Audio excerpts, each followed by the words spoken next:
the next-gen consoles hitting stores later this year, I would have expected EA Sports to sit on their hands when it came to their current-gen offerings, NCAA Football 14 included. With the lack of new features in last year's title, I thought for sure that EA would mail it in with NCAA Football 14. But to my surprise, they did exactly the opposite. The company everyone loves to hate went all out this year, with new physics, improved line play, option plays galore, tweaked presentation, changes to Dynasty mode, and the huge addition of Ultimate Team.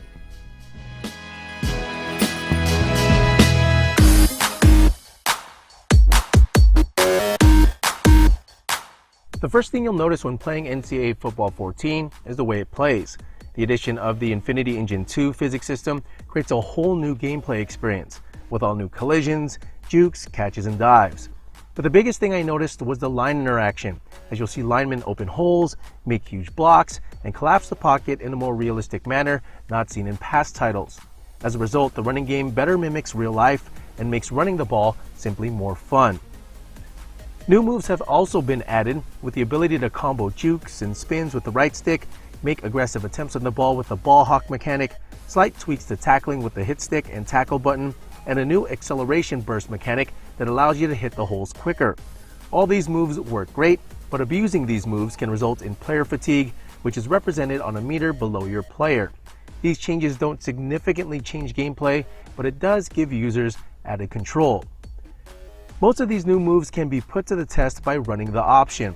Over 30 new option types have been added this year, with read and pitch keys to help guide users on who to watch for on the defensive side of the ball when running an option play. I had tons of fun running the option, but don't try to abuse it, as the AI will snuff it out if you do, especially on the harder difficulty levels. The only gripes I had with gameplay was the lack of penalties called in games and the occasional glitches. I had the score bug disappear on me on a few occasions and seen a few wonky animations appear, but luckily it didn't happen often.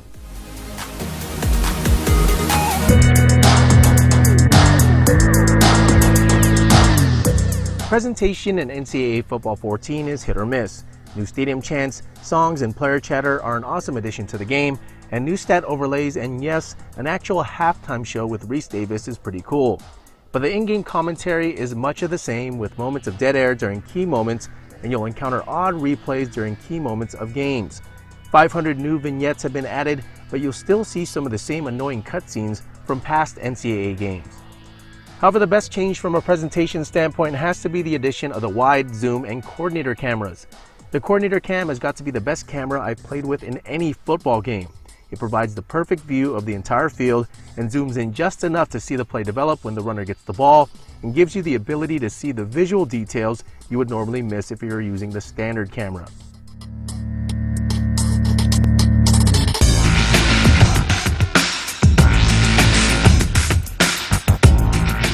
I've always preferred NCAA's graphics over Madden's, and this year is no different.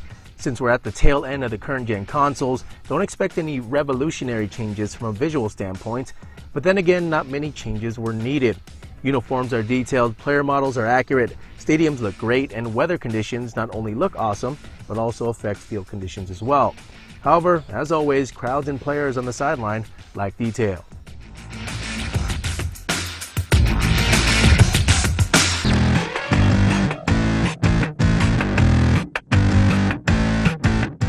Dynasty mode receives a facelift this year with the addition of coach skills and tweaks to the recruiting process.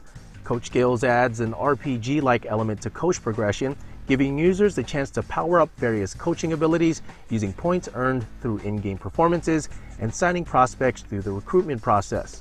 With the short time I've had playing with coach skills, I found it to be an enjoyable experience that adds a new wrinkle to Dynasty. Power recruiting does away with the old phone call method used in past games to a more simple point distribution system. Weekly feedback gives a visual on gains and losses. Top interests will provide programs strong in those areas advantages with prospects who fit well, and deal breakers will become a factor, potentially even preventing pursuits completely. The simplified recruiting process is a welcome change from what used to be an overwhelming feature in Dynasty. Ultimate Team makes its debut here and enables you to build a team of college grades from scratch. If you played Madden Ultimate Team, you know what you're getting here, except with the addition of playing a 10-game season. It's a mode that's not for everyone, but Bo Jackson is a playable character for the first time, and that alone should get most people to at least try it. Outside of this, a new training mode and the ability to jump straight into a season, nothing much has changed. Road to Glory is the same, and there's no Heisman challenge this year. It would have been nice to see a few updates here. In regards to online, didn't have the chance to really test it as there was no one online when reviewing the game pre-launch, but all the bells and whistles from past year are back, and if you know EA, online will probably be pretty good. NCAA Football 14 provides a more realistic gameplay experience. I mean, talking about it doesn't do it justice. It's hard to explain, but the new Infinity engine and improved line play makes NCAA Football 14 just play differently, and it's for the better. And because of that, I consider all the other changes, whether it's Ultimate Team or Dynasty, as a bonus. Sure, presentation is hit or miss and Road to Glory received no love this year, but the positives very much outweigh the negatives here. Well, that's it for this episode of Sports Gamer Show. If you want more content, go to the website, www.sportsgamershow.com. If you're on Facebook, make sure to like the Facebook page, follow me on Twitter at SportsGamerShow, and add me on Xbox Live and the PlayStation Network. I'm Rio Pacino, and I'll see you on the next episode.